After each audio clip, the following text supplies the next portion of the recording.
The government shutdown, and we have someone on the inner circle on the House side, one of the appropriation leaders that knows what's happening on Capitol Hill. Alabama Congressman Robert Aderholt. He's a member of the House Appropriations, chairs the Values Action Team. He represents the 4th Congressional District of Alabama. Congressman Aderholt, welcome back to the program.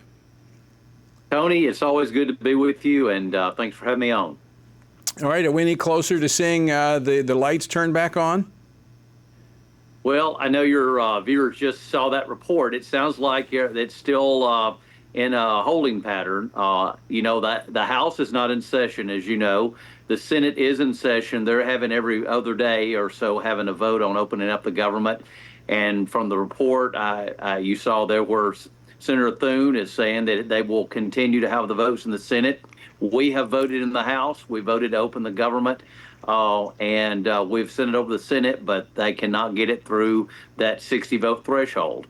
And most of your viewers know that even though the Republicans have a majority in the Senate, if you don't have 60 to overcome the filibuster, then you can't get the legislation through. So let me just say it's been a little bit misleading from some of my Democrat colleagues when they say that this is all on the Republicans because we have the House, the Senate, and the presidency.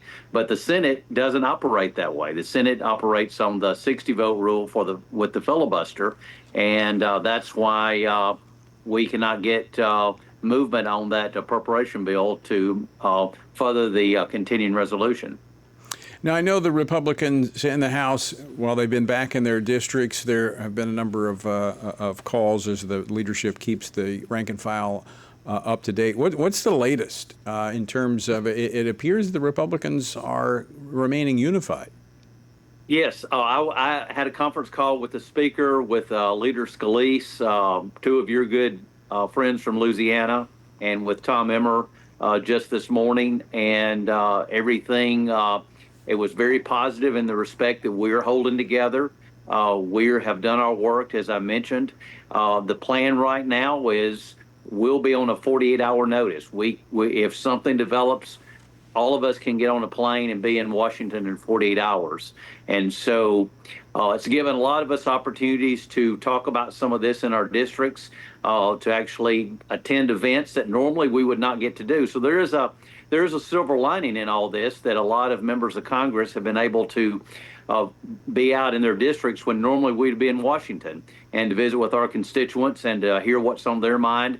I mean, I can tell you, being in North Alabama, my constituents are very much behind what President Trump and what the Republicans are doing. They do not support the march that you saw across the country this past weekend. They don't support the tactics of the Democrats, and so we're holding strong. Congressman Aderholt, I want to shift gears here. We got about 2.5 minutes left. I want to go to another hat that you wear. Not only are you an appropriator, but you're a pro-life, pro-family member of Congress. In fact, you lead the Values Action Team in the House. That's an entity that goes back a number of years, probably about almost 30 years ago. FRC helped set that up. Yep. The issue of the approval of another abortion drug, a generic form of mifepristone. You've been leading an effort among your colleagues to speak out about that. Bring us up to date. Yeah, that was very disappointing. I'll just be honest with you, coming out of the Trump administration. Of course, this was under the watch of the current Secretary of Health and Human Services. That caught us all by surprise. We were not expecting that.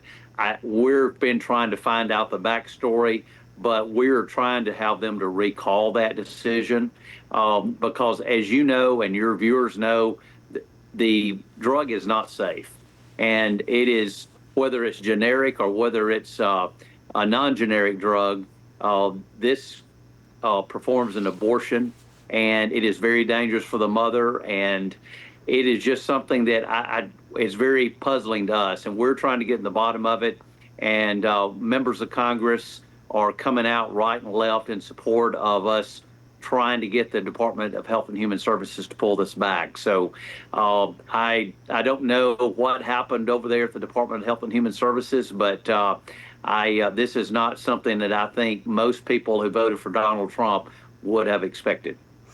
I think you're absolutely right. And speaking of those members coming out to ask questions about this, in fact, 51 senators led by Lindsey Graham have also sent a letter to the Department of Health and Human Services saying, hey, what's going on here? And to the FDA. Congressman Robert Aderholt, always great to see you. Thank you so much for bringing us up to date. And thank you for your leadership on the values action items on Capitol Hill. Thank you, Tony, for your leadership with Value Action and your work, because you're an integral part of that. And we thank you for your work at Family Research Council. And we look forward, when the government gets back open, to try to get solve some more issues and try to stand for the family and for pro-life issues. So thanks very much.